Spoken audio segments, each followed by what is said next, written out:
अस्सलाम वालेकुम, hello and welcome. Iqbal international law services से मैं मोहम्मद इकबाल खान। आज का जो हमारा लीगल लेक्चर है वो है इंटरफेथ कोर्ट मैरिज।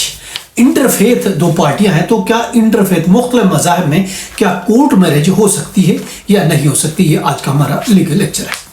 देखिए, जैसा कि एक आम शादी हो सकती है, इसी तरीके से एक कोर्ट मैरिज भी हो सकती है। फ़र्क ये है, कोर्ट मैरिज कोर्ट के थ्रू होती है और दूसरी शादी जो होती है वो अरेंज मैरिज होती है, वो बिटवीन दी फैमिलीज के दरमियान होती है। अरेंज मैरिज होती है, घर पे होती है, शादी हाल में कहीं भी हो सकती है, वो विद द परमिशन और फैमिलीज के बीच में होती है, वालिदैन जिसमें हाजिर होते हैं, वो आम शादी होती है। अब court marriage, interfaith court marriage मुख्तलिफ मज़ाहिब में अगर हम बात करते हैं कि क्या उनकी शादी हो सकती है। अगर हम बात क्रिश्चियन करें तो क्रिश्चियन में एक लचक है कि वो जो है वो हिंदू के साथ और दूसरे मज़हब के साथ पॉसिबिलिटी है, शादी कर सकते हैं। लेकिन अगर हम बात करते हैं मुस्लिम की, मुस्लिम जो है मुसलमान के साथ ही शादी कर सकता है, मुसलमान औरत मुसलमान मर्द के साथ ही शादी कर सकता है। हाँ, अगर मुसलमान मर्द है तो वो अहले किताबिया से शादी कर सकता है। अहले किताबिया में जिसमें क्रिश्चियन है, जूइश है, मुस्लिम वगैरह वगैरह, इनके साथ अहले किताबिया की लड़की के साथ मुसलमान मर्द जो है वो शादी कर सकता है। और जब आम शादी कर सकता है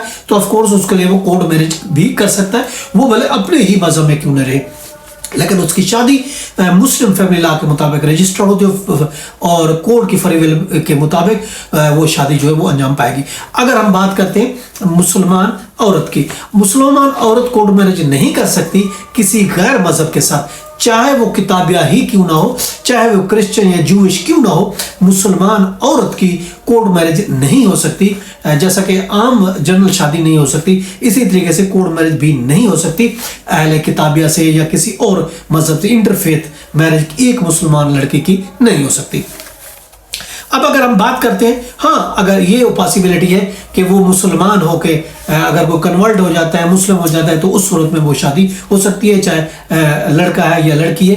अनकन्वर्शन ऑफ द इस्लाम, अगर वो मज़हब को तब्दील कर लेते हैं, चेंज कर लेते हैं, सिद्ध के दिल से इस्लाम ले आते हैं, तो उस सूरत में उसकी शादी हो सकती है। अगर हम ममना लॉ का देखें, ममना लॉ 259 है, 259 जो है वो डील करता है डिफरेंट मजहब, इंटरफेथ, डिफरेंट मजहब के बीच में शादी में।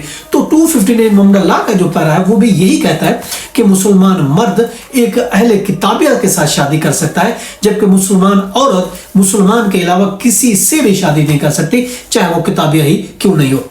जैसा कि ये रेफरेंस हिदाया में भी है, पेज 30 में है, और इसके अलावा बैली का पेज 40 और 42 है, और इसी तरीके से बैली का पेज 151 से 153 इस हवाले से दिया गया है कि डिफरेंट मजहब के दरमियान किस तरीके से शादी हो सकती है। ये था आज का हमारा लीगल लेक्चर कि किस तरीके से अगर हम इंटरफेथ कोर्ट मैरिज करना चाहते हैं तो किस तरीके से करते हैं, कर सकते हैं या नहीं कर सकते, यानी इंटरफेथ कोर्ट मैरिज। ये था हमारा आज का लीगल लेक्चर। इसके साथ मुझे इजाजत कर, फिर मेरे हैव अ नाइस डे। अल्लाह हाफिज़।